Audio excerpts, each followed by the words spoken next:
Penjual yang menggunakan sistem COD lebih banyak untungnya atau ruginya ya? Wah, ada pesanan COD nih. Udah langsung kirim aja deh. Kirim. Oh iya, ini ongkirnya 20.000. Berarti aku yang talangin dulu ongkirnya. Ya udah, aku talangin dulu biar pembelinya nanti bayar di tempat. Ini paketnya kita kirim COD. Paket. Sukiem. Iya. Terima kasih. Ya. Kemarin orang-orang pembeli pada minta COD.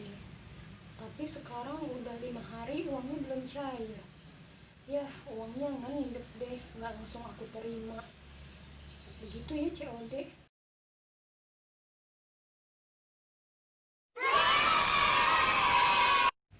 Ye, cair. Oh, ternyata cair di hari ke-8.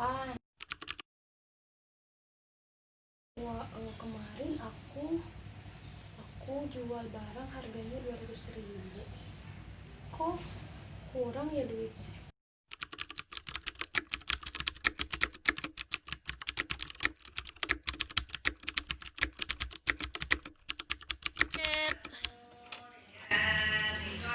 Perasaan nggak beli barang, Bang. Maaf ya, Bang. Kegagalan yang sering terjadi pada saat COD. Tas online itu ya?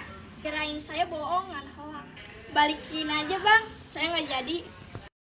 Penyebab gagal COD alasannya karena pembeli asal pencet doang, dikirain hoax.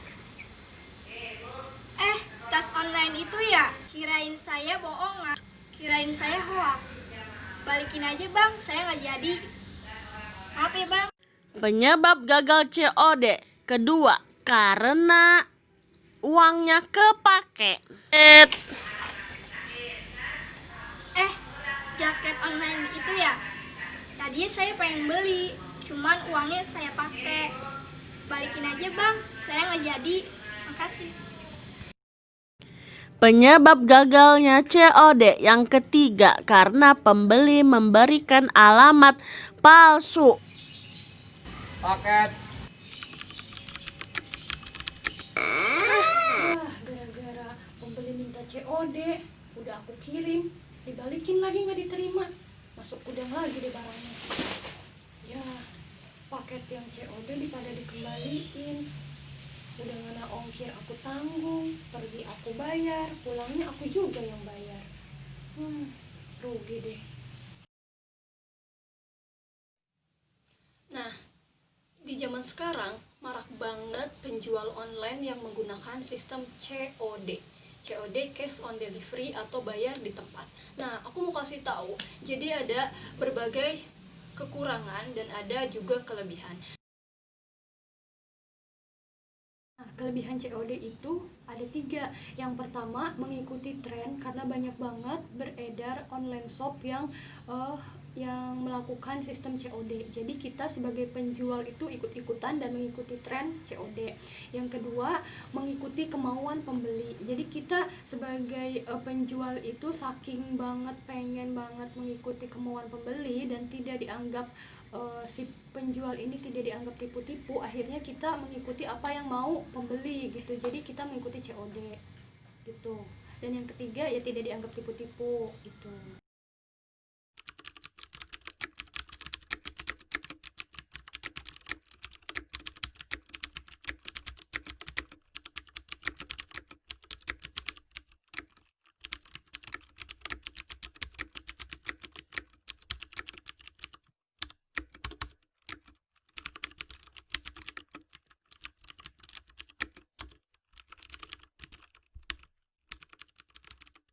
Nah, ketika paket sudah diterima dan sistem COD itu berhasil, tetap aja akan ada kekurangannya. Nah, kekurangannya itu paket sudah diterima oleh pembeli dan si pembeli itu membayarkan uangnya, tapi si uangnya itu tidak penjual langsung terima karena uangnya itu memang cair seminggu kemudian gitu.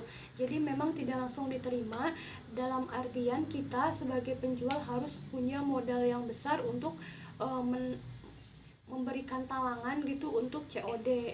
Nah, itu kekurangannya. Dan yang kedua, kita juga sebagai penjual itu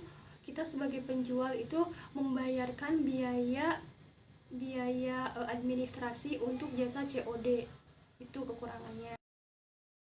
Nah, biasanya si pembeli membatalkan pesanan COD itu ada beberapa alasan. Yang pertama itu biasanya si pembeli membatalkan sepihak, dalam artian kita sebagai penjual sudah mengirimkan barangnya dan barang itu sudah berada dalam proses perjalanan menuju alamat pembeli, itu dibatalkan gitu. Itu bisa aja terjadi dan ada yang sudah terjadi gitu. Yang kedua ini biasanya si pembeli membatalkan karena memang uang yang untuk membeli produk kita itu terpakai. Dan yang ketiga, banyak banget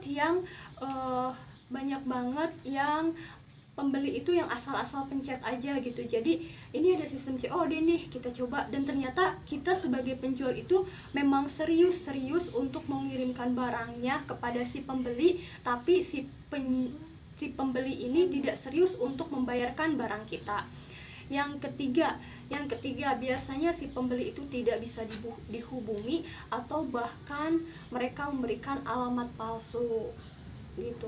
Nah, kekurangan COD ketika paket dikembalikan itu juga ada kekurangannya. Jadi yang pertama, kekurangannya itu kita sebagai pembeli membayarkan ongkir dua kali. Yang pertama, ongkir untuk pergi mengantarkan paketnya ke si pembeli, dan ongkir kembali lagi paketnya kepada kita karena memang si pembeli menolak pesanan dan menolak produk kita gitu. Yang kedua, barang itu tidak jadi keluar nih dari gudang kita, alias kita rugi waktu dan barang masuk gudang lagi gitu. Gimana setelah kita tahu tadi kelebihan dan kekurangannya, apakah kamu masih mau jadi penjual yang menerima COD atau bayar duluan?